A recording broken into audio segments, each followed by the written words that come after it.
Have you ever noticed how there's always one pistol sitting in the display case that nobody seriously considers? The one people glance at, chuckle quietly, and move past without even asking to see it up close. It looks bulky, awkward, almost unfinished, like something designed without caring what anyone thought about it. Most shooters assume a handgun like that won't last long.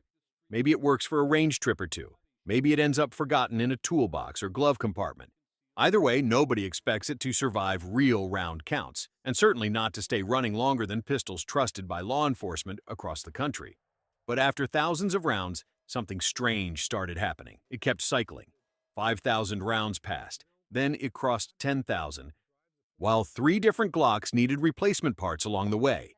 And the pistol that refused to quit was the Hi-Point C9. Before a single round was fired, the reputation was already working against it. This was the pistol people joked about at the counter, the one described as a last-ditch purchase or a backup that lived permanently in a truck console. It carried the kind of reputation that usually follows tools expected to function only occasionally, not something trusted for thousands of rounds over time. Part of that reputation came from how it looked. The slide appeared oversized compared to the frame, the proportions seemed unusual next to slimmer striker-fired pistols, and the overall profile didn't resemble what most shooters associated with modern defensive handguns. Compared side by side with more refined designs, it felt closer to industrial equipment than precision hardware. Then there was the price. In a market where durability is often linked to higher cost and duty-grade branding, a center-fire pistol sitting at the lower end of the shelf naturally raised doubts. Many shooters assumed shortcuts must exist somewhere inside the design, because inexpensive handguns are rarely expected to survive extended firing schedules without problems appearing early. But what looked like compromise on the outside was actually a different engineering philosophy underneath. Instead of chasing lightweight or compact dimensions, the design relied on mass and simplicity. The large slide wasn't decorative or accidental. It played a role in controlling movement during firing and reducing mechanical stress across the operating cycle. That difference mattered more than most people realized at first. What seemed awkward in the display case started to look deliberate once the round count began climbing. Instead of behaving like a fragile budget alternative, the pistol kept operating with the steady predictability usually expected from something in a completely different category altogether. To understand why this endurance story stands out, it helps to look at what most shooters expect from a pistol that sets the durability benchmark. For decades, Glock has held that position almost by default. It became the reference point not because of advertising claims, but because of how consistently the design performed across law enforcement agencies, training schools, and high round count civilian use. Part of that reputation comes from simplicity.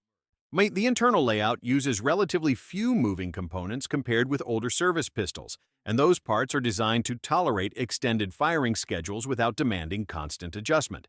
Over time, instructors and armorers learned exactly when small components should be replaced, creating predictable maintenance intervals that reinforced confidence in the platform. That predictability matters more than perfection. Even the most trusted duty pistols require recoil spring changes, trigger spring replacements, or extractor attention as round counts increase. None of that signals weakness. It simply reflects how working pistols are expected to behave after long periods of regular use. Reliability in this category is measured by consistency across thousands of cycles, not by the absence of maintenance altogether. Now, because of that history, comparisons involving Glock immediately carry weight with experienced shooters. Surpassing casual expectations is one thing. Continuing to operate across the same round count window where multiple service pistols begin receiving scheduled parts replacement is something else entirely. And that's exactly the comparison that started turning attention toward a handgun few people originally expected to enter the conversation at all. Early expectations shaped how the first range sessions were approached. Most shooters assumed problems would appear quickly, especially during the first 1,000 rounds.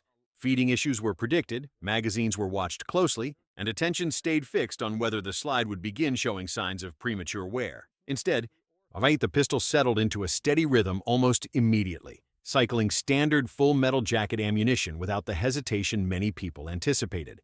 As the round count moved past the 1,000 mark, the focus shifted from waiting for failure to watching for patterns. Budget handguns often reveal small inconsistencies early, sometimes through extraction changes or irregular recoil impulse. None of that showed up here. The cycling remained consistent, and the fixed barrel contributed to a surprisingly stable shooting experience compared with what most expected from a pistol in this price range. By 3,000 rounds, cosmetic wear began appearing across contact surfaces.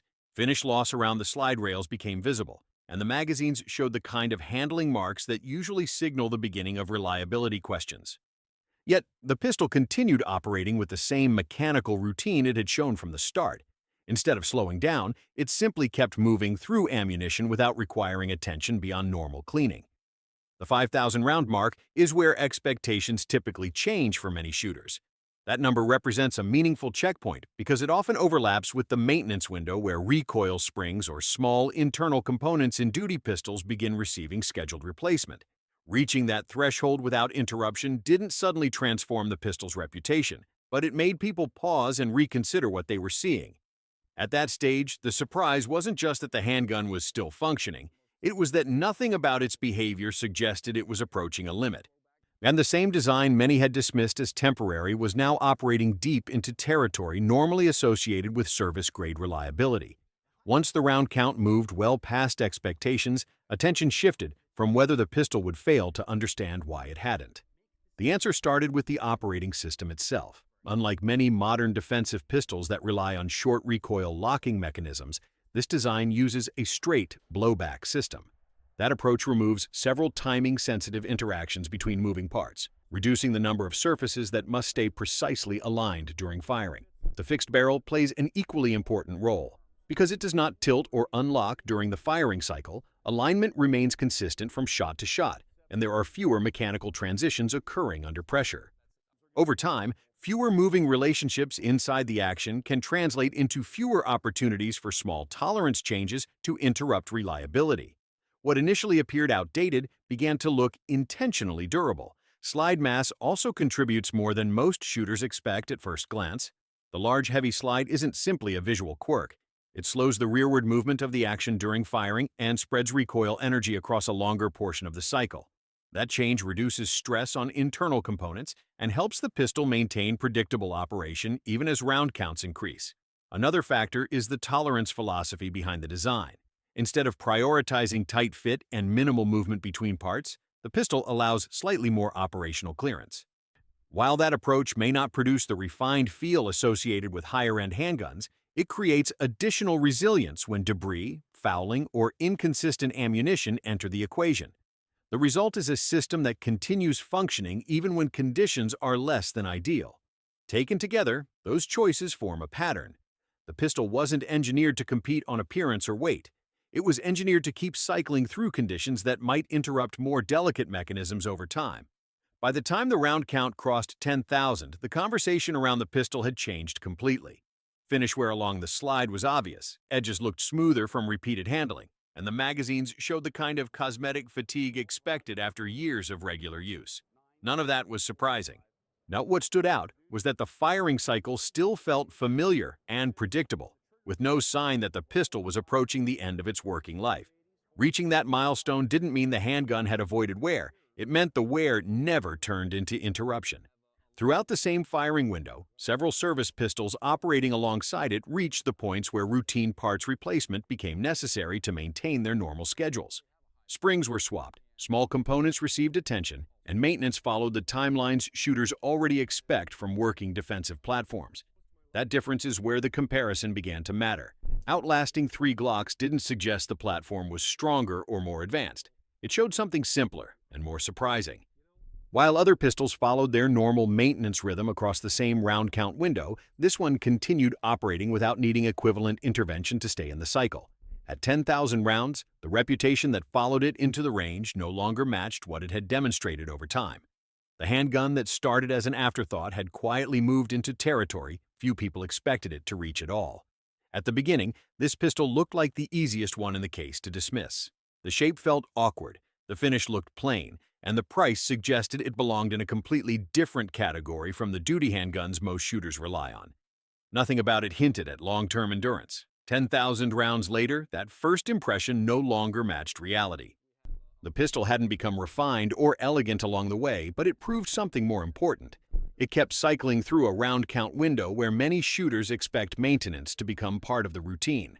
Quietly and without attention, it stayed in the fight longer than anyone predicted. Stories like this don't change what makes a premium service pistol valuable. They do remind us that durability sometimes comes from unexpected places, and occasionally the handgun people overlook the fastest turns out to deserve another look entirely.